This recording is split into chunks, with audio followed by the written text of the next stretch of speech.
ಹಾಡುಗಳು ಬರೆದವರಾಗ್ಬೋದು, ಸಂಭಾಷಣೆ ಬರೆದವರಾಗ್ಬೋದು, ಎಲ್ಲವೂ ಅದ್ಭುತವಾಗಿ ನಮಗೆ ಸಹಕಾರ ಕೊಟ್ಟಿದ್ದಾರೆ. ಜನವರಿ 21 ನಾವು ಸ್ಟಾರ್ಟ್ ಮಾಡಿದ್ದೀವಿ. ಇವಾಗ ಫಸ್ಟ್ ಕಾಪಿ ನೋಡೋಂಥ ಸ್ಟೇಟಸ್ ನಾವು ಬಂದಿದ್ದೀವಿ. That means my team is super. My team is super. ನಾನು ಯಾವತ್ತೂ ನನ್ನಿಂದ ಸಿನಿಮಾ ಸಕ್ಸಸ್ ಆಯ್ತು ಅಂತ ಇವಾಗ ಯಾವ ಪ್ರೆಸ್ ಮೀಟಲ್ಲಿ ಆಗಲಿ ಇಲ್ಲಿ ನಾನು ಹೇಳಿಲ್ಲ. ನನ್ನ ಟೀಮ್ನಿಂದ ನಾನು ಸಕ್ಸಸ್ ಆಗಿದ್ದೀವಿ. ನಾವೆಲ್ಲ ಸೇರಿ ಸಿನಿಮಾ ಮಾಡಿದ್ವಿ, ಸಕ್ಸಸ್ ಮಾಡಿದ್ವಿ ಅನ್ನೋದು ನನ್ನ ಗುಣ. ಅದೇ ರೀತಿ ನನ್ನ ಟೆಕ್ನಿಷಿಯನ್ಸು, ಆರ್ಟಿಸ್ಟ್ ಎಲ್ಲರೂ ಸಹಕಾರ, ನಿರ್ಮಾಪಕರ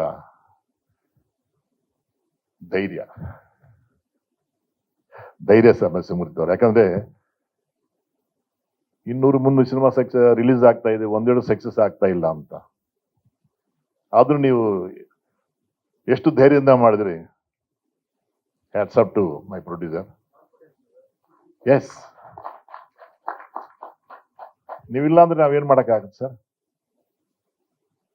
ಇನ್ನು ಹೀರೋ ಬಗ್ಗೆ ಹೇಳ್ಬೇಕಂದ್ರೆ, ಲಾಸ್ಟ್ ಇಯರ್ ಫಿಲ್ಮ್ ಫೆಸ್ಟಿವಲ್ ಜೂರಿನಲ್ಲಿ ನಮ್ಮ ಟೀಮ್ಗೆ ನಿಮ್ಮ ಪಿಕ್ಚರ್ ಬಂತು. ನಾವು ಸೆಲೆಕ್ಟ್ ಮಾಡಿದ್ವಿ. ನಾವು ಈ ಹುಡುಗ ತುಂಬಾ ಆಕ್ಟ್ ಮಾಡಿದ್ದಾನೆ, ಡೈರೆಕ್ಟರ್ ನಿಜವಾಗ್ಲೂ ಡೈರೆಕ್ಟರ್ ತುಂಬಾ ಚೆನ್ನಾಗಿ ಮಾಡಿದ್ದಾರೆ. ಕೆರೆಬೇಟೆ ನಾವು ಫಿಲ್ಮ್ ಫೆಸ್ಟಿವಲ್ ಸೆಲೆಕ್ಟ್ ಮಾಡಿದ್ವಿ. ನಾವು ಗಿರೀಶ್ ಗೌಡ್ರು ಕೆರೆಬೇಟೆ ಹೀರೋ ಹೆಂಗಿರ್ತಾರೆ ಸರ್ ಅಂತ. ನಾನು ಪಿಕ್ಚರ್ ನೋಡಿ ಅವ್ರನ್ನೇ ನೋಡ್ಬೇಕಾಗಿಲ್ಲ ಅಂದ್ರು. ನೆಕ್ಸ್ಟ್ ಡೇ ಮಾತಾಡಿದೀವಿ, ಇಮಿಡಿಯೇಟ್ ಅಡ್ವಾನ್ಸ್ ಕಳಿಸಿದ್ದಾರೆ. ವಿತಿನ್ 24 hours ಎಲ್ಲ ಕೂಡಿ ಬಂತು.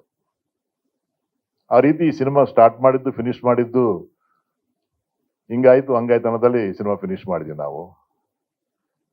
God bless you Gauri. ನಮ್ಮ ಸಿನಿಮಾ ಮಾಡೋ ನಿಮ್ಗೆ ಫಿಲ್ಮ್ ಫೇರ್ ಅವಾರ್ಡ್ ಬಂತು. ಒಂಥರ ನಮಗೆ ಖುಷಿ ಆಗತ್ತೆ, ನಮ್ಮ ಸಿನಿಮಾ ಮಾಡುವಾಗ ಈ ಗಾಟ್ ಫಿಲ್ಮ್ ಫೇರ್ ಅವಾರ್ಡ್ ಅಂತ. ಇದು ಇನ್ನು ಹೀರೋಯಿನ್ಸ್ ಆಗ್ಬೋದು, ಸಹ ಕಲಾವಿದರು ಆಗ್ಬೋದು, ಎಲ್ಲರೂ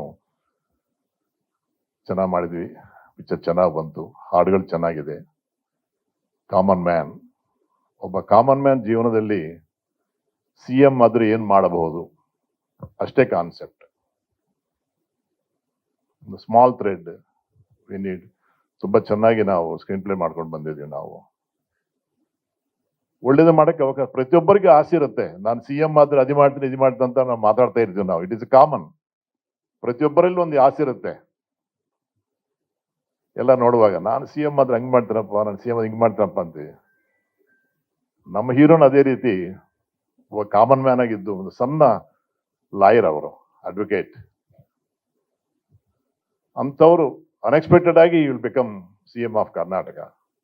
ಬಂದ ಮೇಲೆ ಯಾವ್ಯಾವ ರೀತಿ ಏನೇನು ಮಾಡಬಹುದು ಅನ್ನೋದು ಒಳ್ಳೇದು ಮಾಡಿ ತೋರಿಸಿದ್ದಾರೆ. ಕಥಾವಸ್ತು ತುಂಬಾ ಚೆನ್ನಾಗಿದೆ. ಪ್ಲೀಸ್ ನಿಮ್ಮೆಲ್ಲರ ಸಹಕಾರ ಕೊಡ್ಲಿ ಅಂತ ನಾನು ಹೇಳ್ಕೊಂತೀನಿ. God bless you. ಇದರಲ್ಲಿ ಒಂದು ಬ್ಯಾಕ್ ಗ್ರೌಂಡ್ ಸ್ಟೋರಿ ಇದೆ. ಇವ್ರ ತಂದೆ ರಂಗಭೂಮಿ ಕಲಾವಿದರು. ದೇಶಭಕ್ತಿ ಬಗ್ಗೆ ಆಗಲಿ, ಬೇರೆಯವರ ಸಮಾಜದಲ್ಲಿ ಇರುವಂತ ಕೆಟ್ಟದನ್ನ ಅವರು ಡ್ರಾಮಾ ರೂಪದಲ್ಲಿ ತೋರಿಸುವಂತ ಒಂದು ಕ್ಯಾರೆಕ್ಟರ್ ಇದೆ. ಯಾವಾಗ ನಾವು ಪೊಲಿಟಿಷಿಯನ್, ಪೊಲೀಸವ್ರನ್ನ ಯಾರು ಬೈಯುವಾಗ ಇವ್ರ ಮೇಲೆ ಕೇಸ್ ಹಾಕವ್ರು. ಒಂದು ಕೇಸಿನಲ್ಲಿ ಬೇಲ್ ಸಿಕ್ಕರೆ ಇನ್ನೊಂದು ಕೇಸಿನಲ್ಲಿ ಪುನಃ ಒಳಗೋಗಂತ ಪರಿಸ್ಥಿತಿ ಬರುವಂಥದ್ದು. ಅವ್ರ ತಂದೆ ಆಸೆ, ನೀವೊಬ್ಬ ಒಳ್ಳೆ ಅಡ್ವೊಕೇಟ್ ಆಗಿ ಸಮಾಜಕ್ಕೆ ಒಳ್ಳೇದು ಮಾಡು ಅಂತ. ಅನ್ಎಕ್ಸ್ಪೆಕ್ಟೆಡ್ ಆಗಿ CM ಆಗಿ ಏನೇನು ಸಾಧನೆ ಮಾಡಿದಾರ ಅಷ್ಟೇ. ಅದಕ್ಕೂ ನಮ್ಗೆ ಯಾವ ಸಂಬಂಧ ಇಲ್ಲ. CM ಆಗೇ ಇರ್ತಾರ ಅಂತ ಸರ್, ನಮ್ಮ ಕಥೆಯಲ್ಲಿ ಇದ್ದಾರೆ. ಅಲ್ಲ, ಪಾಲಿಟಿಷಿಯನ್ ಬಿಡ್ಬೇಕಲ್ಲ. ಹೇಳಕ್ಕಾಗಲ್ಲ ಸರ್. ಶೇಷ್ಕುಮಾರ್ ನಮ್ಮ ಪಿಕ್ಚರ್ ಆಕ್ಟ್ ಮಾಡ್ತಾ ಇರೋರು ಸಡನ್ ಆಗಿ ಚಿತ್ರದುರ್ಗ MP ಆಗಿದ್ದಾರೆ. ಏನಾದ್ರು ಆಗ್ಬೋದು ಸರ್, ಇವಾಗ ಏನಾದ್ರು ಆಗ್ಬೋದು. ಯಾಕಂದ್ರೆ ಪ್ರತಿಯೊಬ್ಬರಿಗೆ ಅವಕಾಶ ಬರುತ್ತೆ. ನಮ್ಮ ಪಿಕ್ಚರ್ನಲ್ಲಿ ಅವರು ಹೀರೋ ಆಗಿ ಅವಕಾಶ ಬಂತು. CM ಆಗಿ ಪಾತ್ರ ಮಾಡಿದ್ದಾರೆ, ಲಾಯರ್ ಆಗಿ ಪಾತ್ರ ಮಾಡಿದ್ದಾರೆ. ಏನೇನೋ ಅವಕಾಶ ಸಿಕ್ತು ಅವ್ರಿಗೆ ತುಂಬಾ ಆಸೆ ಇತ್ತಂತೆ. ಅವ್ರ ಬಿಸ್ನೆಸ್ ಎಲ್ಲ ರಾಜಕೀಯ ನಾಯಕರ ಜೊತೆಯಲ್ಲಿ ಒಡನಾಟಲ್ಲಿ ಇರುತ್ತೆ. ಒಂದೊಂದು ಇಮ್ಯಾಜಿನೇಷನ್ ಇತ್ತು. ಆ ಇಮ್ಯಾಜಿನೇಷನ್ ನಮ್ಮ ಪಿಕ್ಚರ್ ರೂಪವಾಗಿ ಅವ್ರಿಗೆ ಸಿಕ್ತು. ಇನ್ ಫ್ಯೂಚರ್ MLA ಆಗಲಿ, ಮಿನಿಸ್ಟರ್ ಆಗಲಿ ತುಂಬಾ ಸಂತೋಷ ಪಡ್ತೀವಿ ನಾವು. ಶೇಷ್ಕುಮಾರ್ ಯಾವ ರೀತಿ MP ಆಗಿದ್ದಾರೆ, ನೀವು MLA ಆಗ್ಬೋದು, ಮಿನಿಸ್ಟರ್ ಆಗ್ಬೋದು. Best of luck to Gauri Shankar. ನಮ್ಮ ಹೀರೋಯಿನ್ ತುಂಬಾ ಚೆನ್ನಾಗಿ ಮಾಡಿದ್ದಾಳೆ. ಇಬ್ಬರ ಮಧ್ಯದಲ್ಲಿ ಒಳ್ಳೆ ಕಾಂಬಿನೇಷನ್ ಇದೆ, ಗಲಾಟೆಗಳಿದೆ, ಚೆನ್ನಾಗಿದೆ. ಒಟ್ಟಾರೆ ನಮ್ಮ ಟೀಮ್ ಕಡೆಯಿಂದ ಚೆನ್ನಾಗಿ ಮಾಡ್ಕೊಂಡು ಬಂದಿದ್ದೀವಿ. ಯಾರಾದ್ರು ಇನ್ನೇನಾದ್ರು ಕೇಳೋದಿದೆಯಾ? ಮೈಕ್ ಸೆನ್ಸರ್ ಎಲ್ಲ ಮುಗಿತಾ? ಹಾ? ಸೆನ್ಸರ್ ಎಲ್ಲ ಆಯ್ತಾ ಹೇಗೆ? ಸೆನ್ಸರ್ ಹ್ಮ್.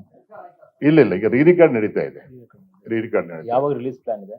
ಹಾ? ರಿಲೀಸ್ ಯಾವಾಗ ಜೂನ್ ಮಾಡ್ಬೇಕು? ಜೂನ್ ಜೂನ್ ಅಂದ್ರೆ ನಮಗೆ ಕ್ರಿಕೆಟ್ ಹಾವಳಿ ಒಂದು ಕಡೆ ಇದೆ, ಆಮೇಲೆ ದೊಡ್ಡ ಚಿತ್ರಗಳ ಪ್ಯಾನ್ ಇಂಡಿಯಾ ಹಾವಳಿ ಇದೆ. ಆ ಮಧ್ಯದಲ್ಲಿ ನಾವು ಬಂದು ನಿಂತ್ಕೋಬೇಕು ಅಷ್ಟೇ.